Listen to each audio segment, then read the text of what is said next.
and cantons whose ruler had their autonomous territories. ये वो time period था जब जर्मनी और दूसरे देशों के अंदर मोनार्शियल सिस्टम था, वहां राजाओं का शासन था। Eastern and central Europe was under autocratic monarchies. अलग-अलग यूरोप के अलग-अलग हिस्सों में अलग-अलग शासन व्यवस्था थी, लेकिन ऑलमोस्ट या तो एरिस्टोक्रेट्स थे या फिर वहां पर डिक्टेटर्स थे या मोनार्शियल था।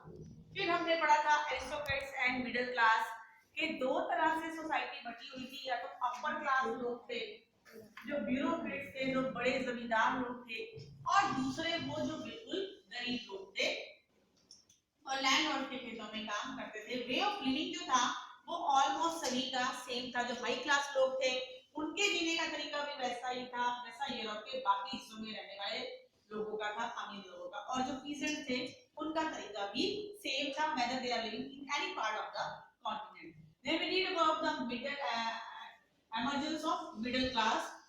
After the industrialization, there was a new class known as middle class, जिसमें कि इंडस्ट्रियलिस्ट थे, जिसमें कि बिजनेसमैन थे, स्मॉल बिजनेसमैन थे और शॉपकीपर्स, जो कि लगातार बढ़ते जा रहे थे जैसे जैसे इंडस्ट्रियलाइजेशन बढ़ रहा था। ये हम कर चुके हैं कि इंडस्ट्रियलिस्ट, बिजनेसमैन, प्रोफेशनल, वो these were known as the middle class in Central and Eastern Europe. These groups were similar in number till late 19th century. It was among the educated liberal middle class that ideas of national unity following the abolition of aristocratic privileges gained popularity.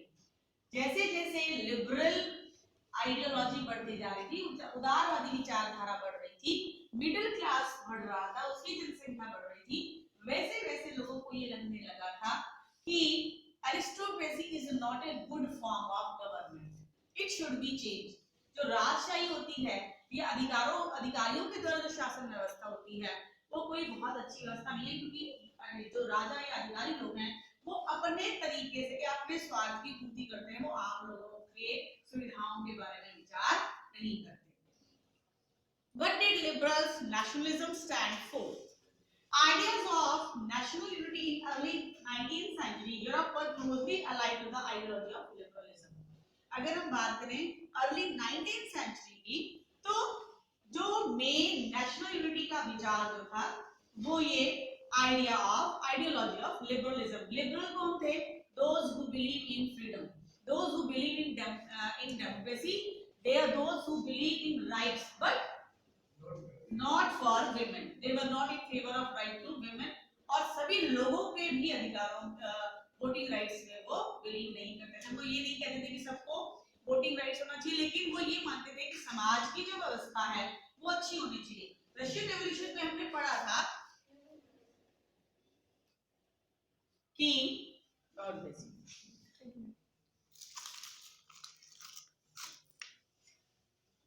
जो liberals थे वो ये मानते थे कि workers जो हैं वो अगर डेवलप होंगे, हम उनका ख्याल रखेंगे तो हमारी प्रोडक्शन बढ़ेगी, क्योंकि वर्कर्स की एफिशिएंसी बढ़ेगी और वर्कर्स की एफिशिएंसी बढ़ेगी तो उसका प्रॉफिट इंडस्ट्रियलिस्ट को मिलेगा। और लिबरल्स जो थे वो इंडस्ट्रियलिस्ट थे। लिबरल्स, रेडिकल्स, कंजर्वेटिव्स, याद है रशियन रेवोल्यूशन में पढ़ा था। लिबरल्स और रेडिकल्स जो थे वो इंडस्ट्रियलिस्ट थे और वो ये मानते कि वर्कर्स की डेवलपमेंट उनकी जिम्मेवारी है, क्योंकि अगर वर्कर्स की स्किल डेवलप हो जाएगी तो उनसे प्रोडक्टिविटी बढ़ेगी, प्रोडक्टिविटी बढ़ने के बाद प्रोड्यूसर्स का प्रॉफिट बढ़ जाएगा। लिबरल्स जो कि खुली विचारधारा है।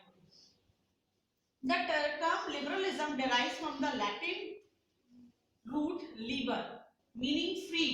For the new middle classes, liberalism stood for freedom for the individual and equality of law, all before the law. Liberalism को जो नया मिडिल क्लास था वो ये मानता था, लिबरलिज्म का मतलब है सभी को समानता का अधिकार होना चाहिए, क्योंकि हम ये चैप्टर फ्रेंच रेवोल्यूशन से ये हमारा टॉपिक शुरू हुआ है।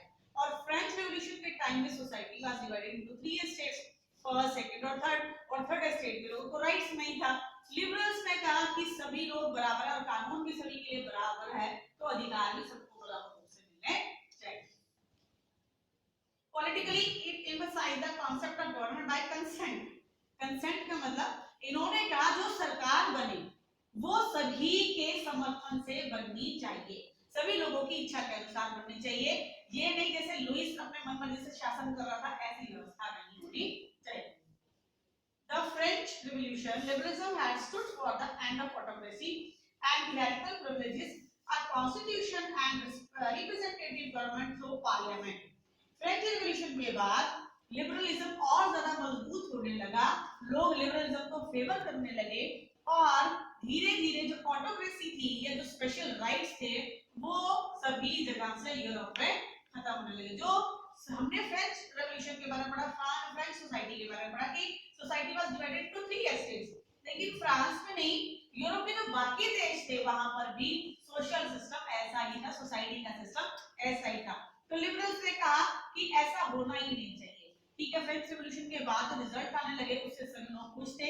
रिप्रेजेंटेटिव फॉर्म ऑफ गवर्नमेंट बनने लगी कि हम जो आम जनता है वो अपने रिप्रेजेंटेटिव चुने और वो चुने हुए रिप्रेजेंटेटिव जो है वो रूलर का चुनाव करेंगे। जैसे हम लोग वोट डालते हैं अपने एमपीज को चुनते हैं और उन्हें चुने हुए एमपीज में हमारा प्रधानमंत्री चुना जाता है जो देश का शासन चलाता है। Yet equality before the law did not necessarily stand for universal suffrage.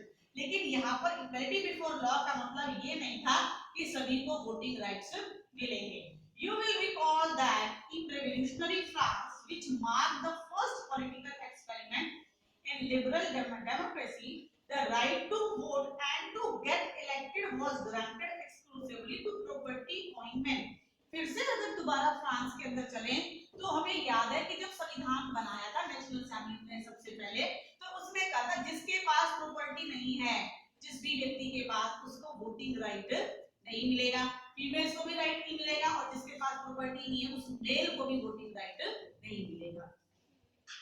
Men without property and all women are excluded from political rights. Only for a brief period under the Jacobins did all adult males enjoy suffrage. केवल जब Jacobins की सरकार बनी, रॉबर्टसपियर की सरकार बनी, केवल तभी लोगों को वोटिंग राइट मिला, लेकिन वो कुछ समय के लिए था, क्योंकि जब नेपोलियन वापस आया तब नेपोलियन ने फिर से सिस्टम को चेंज कर दिया, उसने डेमोक्रेसी को फिर से खत्म कर दिया। However, the Napoleonic Code went back to limited suffrage and reduced women to the status of a minor, subject to the authority of fathers and husbands.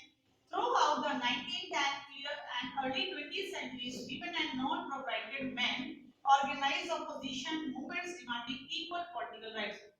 महिलाओं को अधिकार नहीं मिले और अगले 200 सालों तक यूरोप के अंदर या दुनिया के अलग-अलग हिस्सों में महिलाएं जो है वो अपने अधिकारों के लिए लड़ती रही। वो पूर्व मेल भी जिनको राइट्स नहीं मिले थे वो भी अपने अधिकारों के लिए लड़ते रहे और एक लंबी लड़ाई लड़ने के बाद 200 सालों के बाद सभी लोगों को या महिलाओं को वोटिंग का अधिकार मिला। यहाँ तक क्लियर है? पॉलिटिकल राइट्स का मतलब कि लिबरल्स ने डिमांड की कि सभी को वोटिंग राइट्स होने चाहिए, रिप्रेजेंटेटिव फॉर्म ऑफ गवर्नमेंट बननी चाहिए एंड इक्वलिटी बिफोर लॉ, कानून जो है वो सभी के लिए बराबर होना चाहिए। इन द इकोनॉमिक स्फीयर, अब इकोनॉमिक लिबरलिज्म की बात करें तो liberalism stood for the freedom of market. पहले गिल्ड्स थे, गिल्ड्स का मतलब मार्केट फ्री नहीं थी, कोई भी अपनी मर्जी से किसी भी व्यापार को शुरू नहीं कर सकता था। लेकिन लिबरलिज्म इन इकोनॉमिक्स का मतलब था इकोनॉमिक स्फीयर के अंदर मार्केट की फ्रीडम होगी, कोई भी व्यक्ति बाजार में कोई भी सामान बेच सकता है। Abolition of state impose restrictions on the movement of goods and capital, सामान को लाने ले जाने के ऊपर कोई रिस्ट्रिक्शंस नहीं होगी, किसी प्रकार का टैक्स नहीं लिया जाएगा। During the 19th century, this was a strong demand of the emerging middle class. Let us take the example of German-speaking regions in the first half of the 19th century. 19th century की जब शुरुआत हुई तो जो middle class थी उसकी जबरदस्त demand थी कि ये जो टैक्सेशन सिस्टम है इसको चेंज किया जाए, जो ये सिस्टम सरकार ने बना रखा है गुड्स और सर्विसेज के को लेकर उसको चेंज किया जाए। इसके लिए एक एग्जांपल देखते हैं। जर्मन स्पीकिंग रीजन, वो एरिया जहां पर जर्मन भाषा बोली जाती थी 19th सेंचुरी के फर्स्ट हाफ में, Napoleon's administrative measures had created out of countless small principalities a confederation of 39 states. Napoleon ने 39 स्टेट्स को जीतकर एक नया रीजन डिक्लेयर किया था, was known as Germany. Each of these possessed its own currency and weight and measure. अब 39 अलग-अलग areas को मिलाकर उसने एक नई जगह नया नाम दे दिया जर्मनी। लेकिन ये जो 39 स्टेट्स हैं इनकी अपनी अपनी मेजरमेंट यूनिट्स थी और करेंसी भी अलग अलग थी। ऐसा मान लें हरियाणा के अंदर 22 जिले हैं और इन 22 जिलों की जो है वो करेंसी भी अलग अलग है और मापने का तरीका भी अलग अलग है। A merchant traveling in 1833 from Hamburg to Nuremberg to sell his goods would have to pass through 11 custom barriers. एक व्यापारी 1833 के टाइम पीरियड में अगर हैम्बर्ग से न्यूरेमबर्ग तक जा रहा है अपनी चीजों को बेचने के लिए तो 11 जगहों पर उसको कस्टम ड्यूटी पे करनी पड़ती थी एंड पे custom duty of about 5% of each of them और हर बार उसे यानी कि 11 जगह पर उसे 5% टैक्स पे करना है। अगर 11 जगह वो 5% टैक्स पे कर रहा है तो कितना हो गया 55%। 55% तो हमारा टैक्स है। एग्जांपल लें अभी पेट्रोलियम जो है हमारा पेट्रोल का मैक्सिमम जीएसटी जो है वो 28% है कॉस्ट का, लेकिन पेट्रोल के ऊपर जीएसटी 52% है। यानी कि जो हमारे पेट्रोल की कीमत 100 रुपए है 100 रुपए में से 52 रुपए तो सरकार के खाते में टैक्स जाता है और 48 रुपए जो है उसकी एक्चुअल कॉस्ट है। इसीलिए जो बाकी सराउंडिंग जो एरियाज है नेबरिंग कंट्रीज है हमारे वहां पर पेट्रोल सस्ता है और हमारे यहाँ पर महंगा क्योंकि पेट्रोल को जीएसटी के अंदर नहीं लिया गया। ये डेली रिक्वायरमेंट की चीज है, बहुत ज्यादा यूटिलाइज होती है, यूज होती है, इसलिए इसके ऊपर टैक्स भी ज्यादा लगातार इसकी कॉस्ट भी बढ़ती जाती है। इसलिए लोग डिमांड कर रहे हैं कि इसको भी उसमें लेकर आओ जीएसटी में, तो प्राइसेस जो है वो ऑलमोस्ट हाफ हो जाएंगे। 52 रुपीस से अगर 28 रुपीस ही टैक्स पे करना पड़ेगा हमें तो कितना कम हो जाएगा। यस उसे 11 अलग अलग जगह पर 5% ईच ऑफ देम के अकॉर्डिंग कस्टम पे करना पड़ रहा था। Duties were often levied according to the weight और measurement of the goods. Duties were often प्राय करके जो टैक्स लगाया जाता था वो भार और मेजरमेंट के अकॉर्डिंग था, वेट और मेजरमेंट के अकॉर्डिंग था। each region had its own system of weight and measures क्योंकि मापने के तरीके अलग-अलग क्षेत्र में अलग-अलग थे। For example the measure of cloth, अगर 1 मीटर कपड़ा हम मापते हैं तो उस समय कपड़े को LA में मापा जाता था। हम यहाँ मीटर में माप रहे हैं, वहां पर कपड़े को LA में मापा जाता था और अलग-अलग जगह पर LA की यूनिट क्या थी। And LA of textile material bought in Frankfurt would get you 54.7 centimetre. अगर आप फ्रैंकफर्ट के अंदर कपड़ा माप रहे हैं 1 LA is equal to 54.7 centimetre. अगर आप मेंस के अंदर कपड़ा माप रहे हैं 1 LA is equal to 55.1 centimetre. Nuremberg के अंदर अगर आप माप रहे हैं तो 65.6 सेंटीमीटर और अगर आप उसी कपड़े को फ्रीबर्ग के अंदर माप रहे हैं तो वो 53.5 सेंटीमीटर। 54, 55, 65, 53 अलग-अलग जगह पर मेजरमेंट अलग-अलग है तो टैक्स भी अलग-अलग तरीके से होगा। Such conditions are viewed as obstacles to economic exchange and growth by the new commercial classes who argued for the creation of a unified economic territory allowing the unhindered movement of goods, people and capital. In 1834, a custom union or zollverein market beta, it is very important from one marks point of view. What was the zollverein? Zollverein was a custom union. zollverein जो है वो custom union थी formed at initiative of Prussia, जो कि Prisha country का नाम है, उसके इनिशिएटिव के बाद वो बनी थी। आपके पास किताब नहीं है फिर माफ कीजिए। Zollverein was a custom union 1834 में किसने बनाई थी? प्रिशा ने। and joined by the most of German states। 3 marks में भी आ सकता है, 1 मार्क्स में आएगा name the custom union formed in 1834 or which custom union was formed by Prussia या what was Zollverein, किसी भी फॉर्म में आ सकता है 1 मार्क्स में। 3 मार्क्स में भी आ सकता है what was the motive of Zollverein, किस मोटिव से Zollverein को बनाया गया था। कस्टम यूनियन थी Zollverein which was formed at the initiative of Prussia। जो बिजनेस क्लास लोग थे, जो व्यापारी थे, वो ये चाहते थे इस मेजरमेंट तरीके को चेंज कर दिया जाए और सिंगल तरीके से हम चीजों को नापें जिससे कि हमारा व्यापार बढ़े। इस तरीके से हमें बहुत ज्यादा लॉस बियर करना abolished tariff barriers and reduced the ज़ोल्डरिंग ने टैरिफ बैरियर्स को हटा दिया था, खत्म कर दिया था और करेंसीज को भी 30 से ज्यादा करेंसीज को उसने रिड्यूस करके 2 में कन्वर्ट कर दिया था। The creation of a network of railway, इसके अलावा रेलवे ट्रैक्स को बिछाया जाने लगा ताकि आसानी से व्यापार को बढ़ाया जा सके।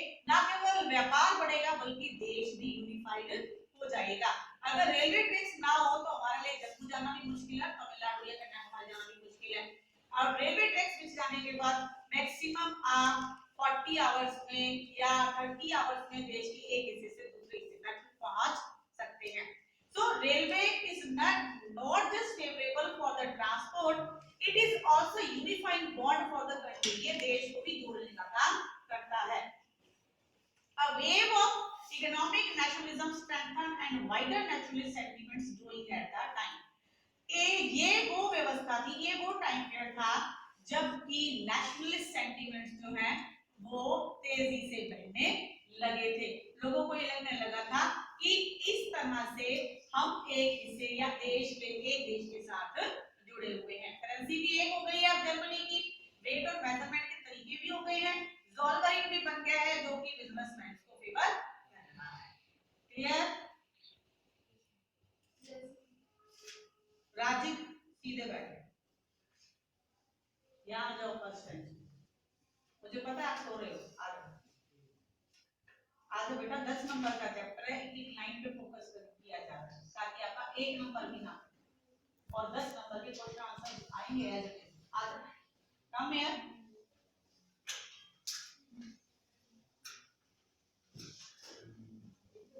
घर वालों को फोन करना पड़ेगा, किताब दे दिया करो, इसकी रखना ला करो। A new conservatism after 1815, 1804 में नेपोलियन गद्दी पर बैठा और उसने आग लगा दी। उसने सारे सिस्टम को चेंज कर दिया, डेमोक्रेसी को खत्म कर दिया, नए उसने मेजर्स अपनाने शुरू कर दिए। बहुत सारे मतलब फ्रांस का पूरा स्ट्रक्चर ही चेंज कर दिया और उसके टाइम में फ्रांस ने इतनी ज्यादा तरक्की की कि उसको गोल्डन एरा कहा जाने लगा। लेकिन जो कंजर्वेटिव्स थे, जो मोनार्शियल सिस्टम में बिलीव करते थे, जो दूसरे लोग जो राजा चाइना को अच्छा मानते थे, उन्होंने कहा ये फ्रांस की आग जो पूरी दुनिया में फैलेगी और हमारे यहाँ पर भी लोग विरोध करेंगे और ये चाहेंगे कि जैसा सिस्टम नेपोलियन ने किया है वैसा हमारे यहाँ पर भी होना चाहिए। तो कंजर्वेटिव्स जो है वो इकट्ठा हो गए, प्रूसिया, ऑस्ट्रिया और आसपास के जो देश थे वो इकट्ठा हुए और ये माना जाने लगा कि नेपोलियन को युद्ध करो और हराओ उसे युद्ध में, नहीं तो हमारे देश में भी प्रशासन व्यवस्था बदल जाएगी, हमारी सारी पावर जो है वो खत्म हो जाएगी। जैसे जो सीएम हो उसको हमेशा यूं रहता है कि वही सीएम बनना चाहिए क्योंकि पावर, और अगर कोई नया सिस्टम आ जाए तो वो क्या करेंगे, इसको मारो या गद्दी से हटाओ, नहीं तो हमारी पावर भी जो है वो खत्म हो जाएगी। Following the defeat of Napoleon in 1815, 1815 में बैटल ऑफ वाटरलू हुआ और उसमें नेपोलियन की हार हुई। European governments were driven by a spirit of conservatism और दोबारा से यूरोप के अंदर परंपरावादी शासन व्यवस्था आ गई, यानी कि डेमोक्रेसी जो फ्रेंच रेवोल्यूशन के बाद आई थी वो खत्म हो गई और फिर से वहां पर राजशाही आ गई।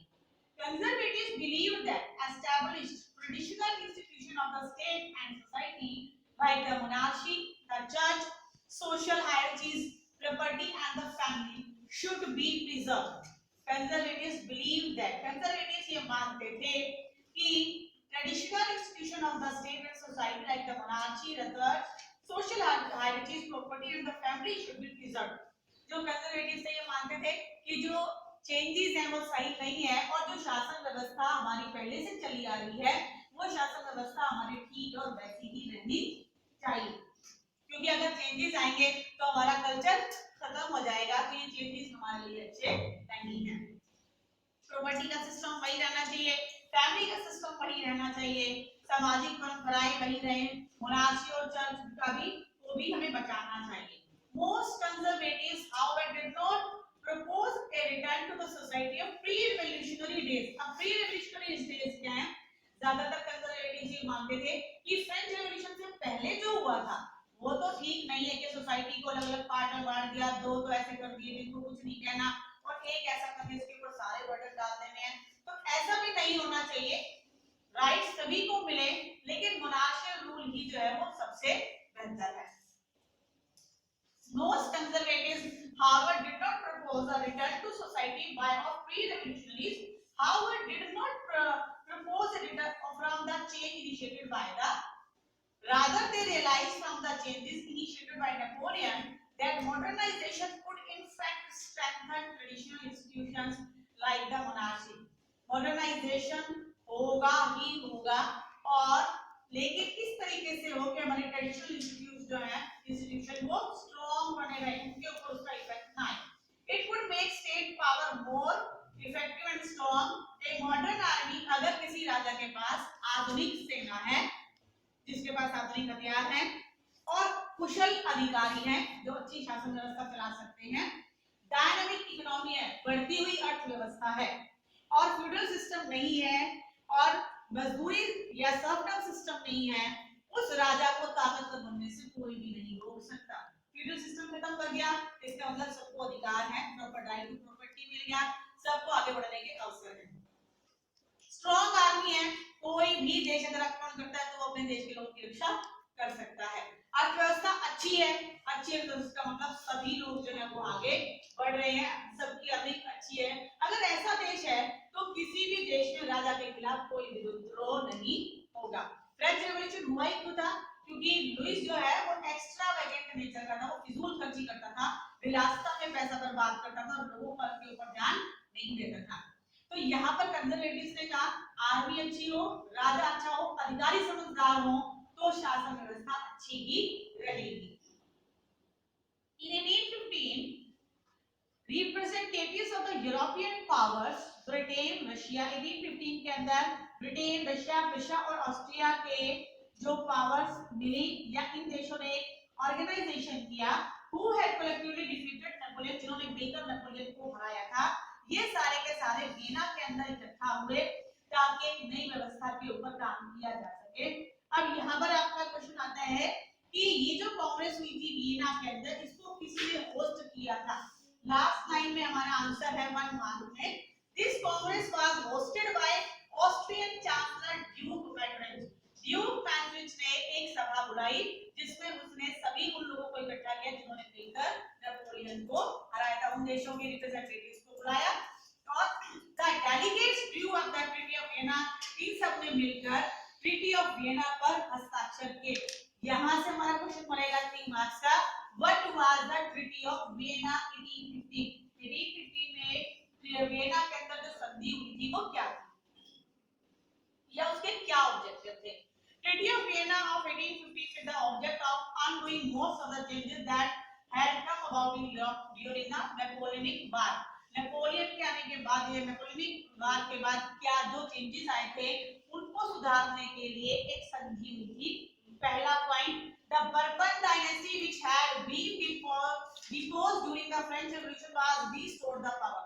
लुइस को हटाकर गद्दी से, वो बर्बन वंश से बिलोंग करता था, हटा दिया गया था फ्रेंच रेवोल्यूशन के टाइम पे। तो जब ये संधि हुई 1815 की, उसी वंश के राजा को दोबारा गद्दी पर बैठा दिया गया, उस वंश का जो व्यक्ति था दोबारा उसको शासन सत्ता सौंप दी गई है। पहला पॉइंट है। Then a series of states were set up on the boundaries of France to prevent French expansion in future.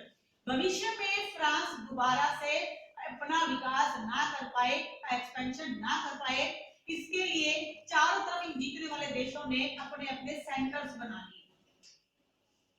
Thus, the kingdom of the Netherlands, जिसके अंतर्गत Netherlands which included Belgium was set up in the north में Netherlands और Belgium, and Geneva was added to Piedmont in the south, दक्षिण के अंदर जिनोवा को पिडमेंट के साथ जोड़ दिया गया।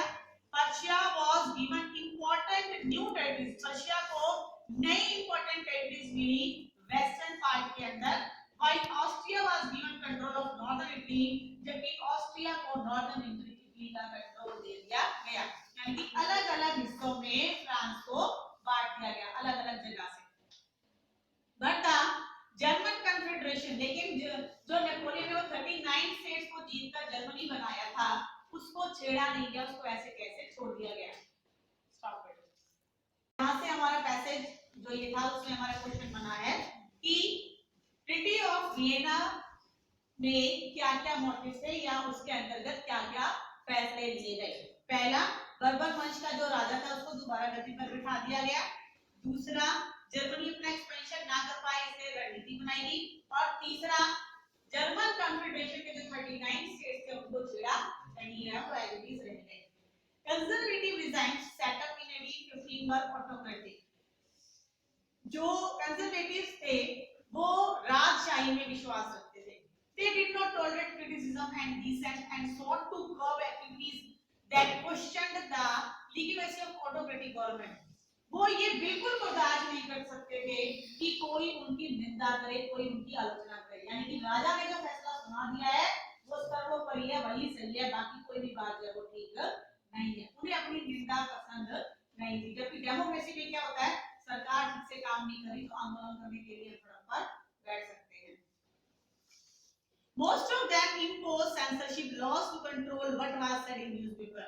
ज्यादातर देशों के अंदर सेंसरशिप लगा दी गई, यानी कि न्यूज़पेपर में, किताबों में, सॉन्ग्स और प्रेस जो है उसमें आइडिया और लिबर्टी और फ्रीडम जो है उसके बारे में नहीं लिखा जाएगा और कुछ भी ऐसा नहीं लिखा जाएगा जो राजा के खिलाफ हो। The memory of the French Revolution nonetheless continued to inspire liberals. One of the major issues taken up by the liberal nationalists who criticized the new conservative order was freedom of the press. लेकिन liberals ये कह रहे थे कि बाकी सब चीजें तो ठीक हैं, पर freedom of press तो होना ही चाहिए।